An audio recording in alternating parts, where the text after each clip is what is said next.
আর যদি ভালো ইন্টারভিউটা দিয়ে যদি চাকরিটা পাই তাহলে খুব ভালো হবে রে।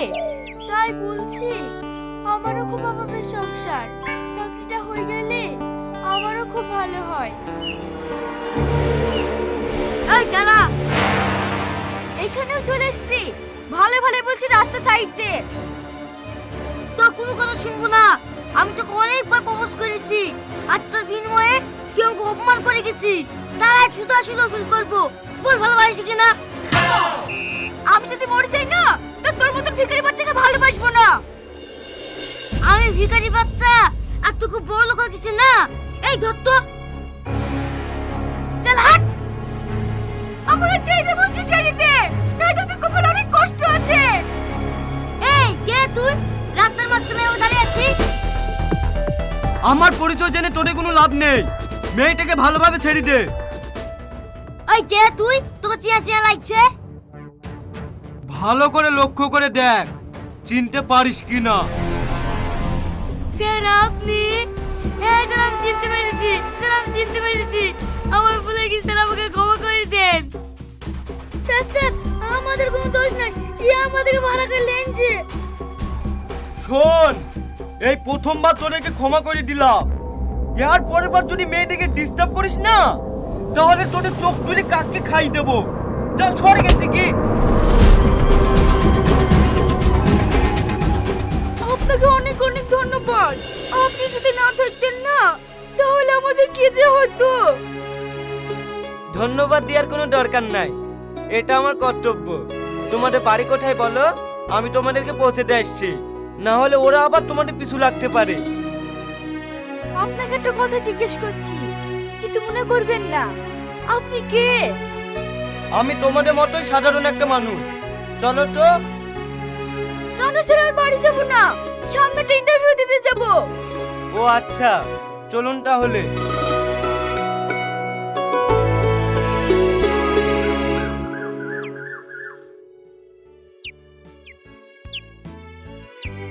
এইখানে আমার ইন্টারভিউ। ঠিক আছে, তোমরা যাও, আমি এখানে অপেক্ষা করছি। আচ্ছা ঠিক আছে।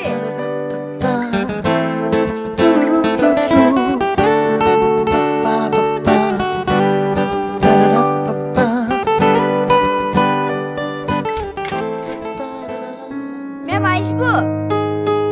হ্যাঁ এসো।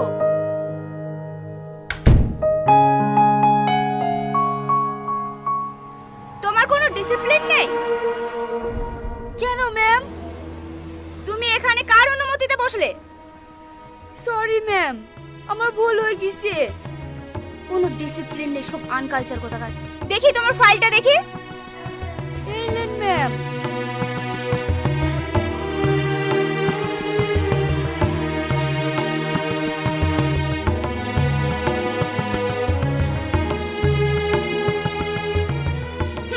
দেখেই বুঝতে পেরেছি তুমি সরকারি কলেজের ছাত্রী।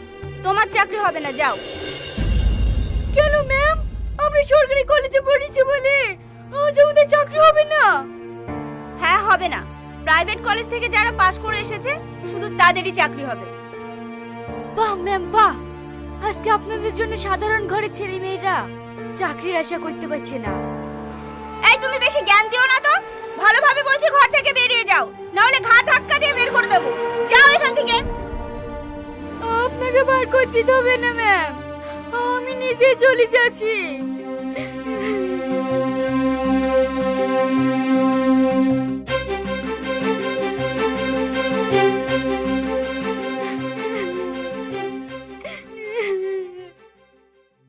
কি হলো, তুমি কান্না করছো কেন? আমি সরকারি কলেজে পড়াশোনা করেছি বলে আজ আমাকে চাকরি দিল না। তোমার ফাইলটা দাও, আমি এক্ষুনি আসছি। তুই আর মন খারাপ করিস নি, এখানে চাকরি হলো না তো কি হলো, অন্য জায়গায় দেখবো।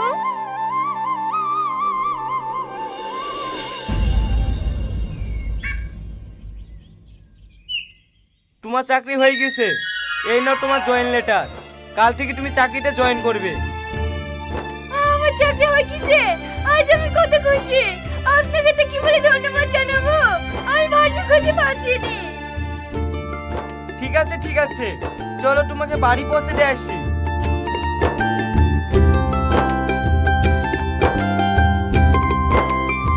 খাও বাপ খাও, তোমার এই ঋণ আমরা জীবনেও শোধ করতে পারবো না। আপনি এভাবে বলবেন না, আমি আমার কর্তব্য পালন করেছি। আচ্ছা বাপ, তোমার বাড়ি কোথায় আর এখানে কোথায় থাকো? আমার অনেক দূরে বাড়ি, এই এলাকায় আমি নতুন এসেছি, দেখি আশেপাশে কোনো ঘর ভাড়া পাওয়া যায় কি। আচ্ছা বাপ, তুমি তো এই এলাকায় ঘর ভাড়া করে থাকবো বলছো, তুমি কে বলো না বাপ? আমি সিআইডি অফিসার, আমি এই এলাকার দুষ্কৃতীদের ধরার জন্য এসেছি। হ্যাঁ, তুমি সিআইডি অফিসার? তোমাকে কোথাও যেতে হবে না, তুমি আজ থেকে আমাদের বাড়িতেই থাকবা। কি হলো বাপ, থাকবা তো? আপনারা যখন অটো করে বলছেন, ঠিক আছে তাই হবে। আমি খুব খুশি বাপ। এই বুড়ি, বাবা জীবনকে ঘরটা দেখি দে তো, একটু বিশ্রাম লে। ঠিক আছে আব্বা, আপনি আসেন।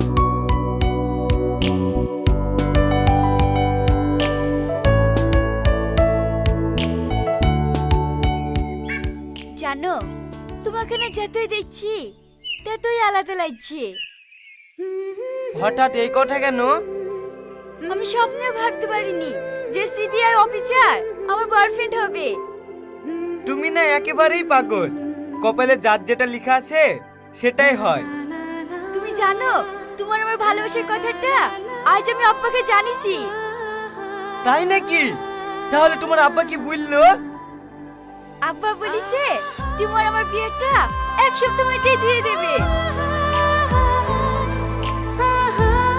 কি ব্যাপার, এখানে কি হচ্ছে? আর এই মেয়েটাই বা কে? আপনি কাকে কি বলছেন জানেন? এই কে? এ কে? হ্যাঁ হ্যাঁ আমি বলছি, একটু সাইডে চলেন। এবার বল, তুই কে? আমি ওই মেয়েটার বয়ফ্রেন্ড, আর ওই মেয়েটা আমার গার্লফ্রেন্ড। কিছুদিনের মধ্যে আমাদের বিয়ে হবে। হ্যাঁ, যা ভেবেছিলাম ঠিক তাই। হ্যাঁ, 100 টাকা। কিসের লেগে 100 টাকা? পার্কে এসে প্রেম করবি আর চাঁদা দিবি নি? স্যার, এখানে তো সবাই গোপনে প্রেম করছে। সবাই আমাকে টাকা দিয়ে গোপনে প্রেম করছে, তুইও আমাকে 100 টাকা দিয়ে গোপনে প্রেম করগা। সাপনি উঠে একভাবে তাকিয়ে আছে, টাকা দিলেই তো ধরে ফেলবে।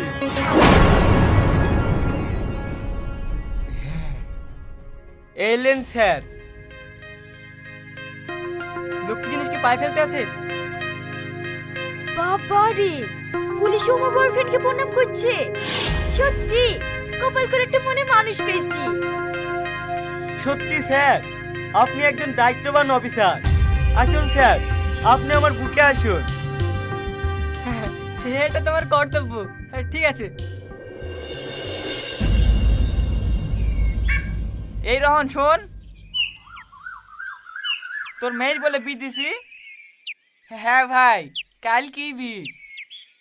ছেলে কি করে? ছেলে দেখছি শুনতে ভালো তো? কেনে, তুই ছেলে দেখিসনি নাকি? যে ছেলেটা আমাদের বাড়িতে থাকে ওই ছেলেটার সঙ্গে তো আমার মেয়ের বিয়ে দিছি। ওই ছেলের সঙ্গে বিয়ে তো দিছি, কি কাজ করে? ছেলেটা সিবিআই অফিসার, গোপন ভাবে আমাদের বাড়িতে আসে। তোর আমার বন্ধু বলে বলনু, এই কথা জানি কাউকে বলিসনি। তাই নাকি? হ্যাঁ, তোরা সব থাক, আমার বাড়িতে খুব কাজের খেঁচা বেচা, আমি যাই।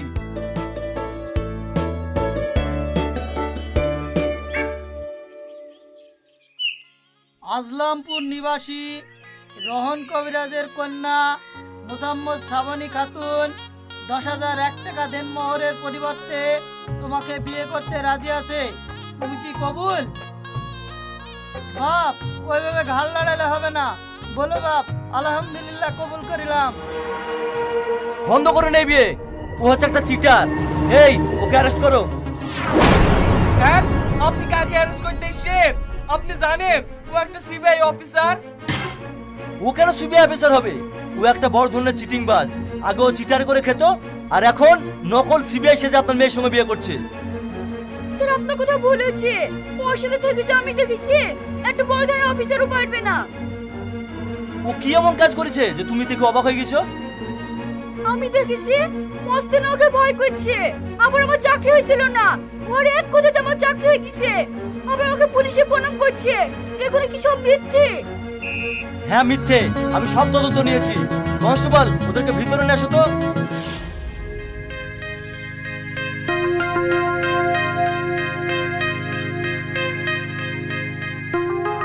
এই সব সত্যি কথা বল।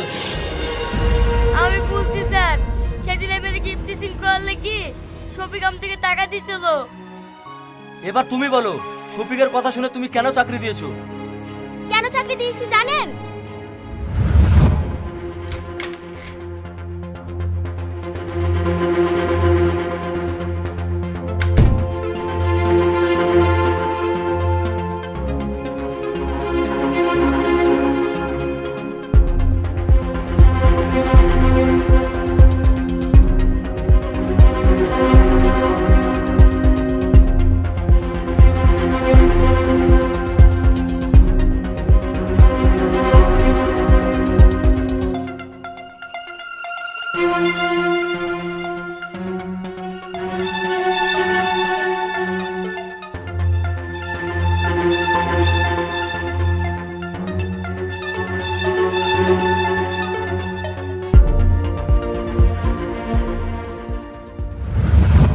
তুমি এত চিটার, আমার সাথে এরকম বেইমানি কাজ করতে পারলা? এই ভিখারি বাচ্চা, তুই আমার মেয়েকে বি করার লাগি সিবিআই এসেছিলি না? বেলে বাড়ি থেকে ওইভাবে বের করা হবে? মুখে ছোট মেয়ে বের করে দাও। এই তোর কি একটু লজ্জা কিনা নাই? এখনো দাঁড়িয়ে আছিস যে? লজ্জা ঘৃণা থাকলে তোর মেয়ের সঙ্গে চিটারি করে বিয়ে করার চেষ্টা করতো। আসলেই তো লজ্জা ঘৃণা নাই। অত কথা কি বলছি? লাগা মার। থাক চাচা, ছোচমের হাত বন্ধ করতে হবে না। ও যে আমার সাথে বেইমানি করলো, ওকে আমি জীবনে ক্ষমা করব না। স্যার, ওকে আপনি আমার চোখের সামনে থেকে সরান। স্যার, এই জানোয়ারটাকে এমন মার মারবেন জানি চিটারি করে সারা জীবনকার মতন ভুলে যায়। বাহ, আপনার মনে আছে আমি যখন আপনাকে বলেছিলাম যে আমি সিবিআই, তখন আপনি আমাকে বাবা জীবন ছাড়া কিছুই বলতেন না। আর আজ যখন আপনি শুনলেন যে আমি সিবিআই না, তখন আজ আমি আপনার কাছে জানোয়ার। আর শ্রাবণী, আমাকে দেখে আজ তোমার ঘৃণা লাগছে বলো? হয়তো আমি সিবিআই না বা কোনো এমএলএ ছেলে না, কিন্তু তোমাকে ভালো তো বেশিছিলাম। যখন তোমার চাকরি হচ্ছিল না, তখন আমি হাত পা ধরি হোক আর কেঁদেই হোক তোমাকে চাকরি তো পাই দিছি। তোমার সুখের জন্য আমি সব কিছু করেছি, কিন্তু আজ আমি ভালোবাসার মূল্য পেলাম না। আজ আমি বুঝতে পেরেছি এই পৃথিবীতে টাকা ছাড়া ভালোবাসা কিছুই না। স্যার, আমাকে নিয়ে চলেন। এই ওকে নিয়ে চলো।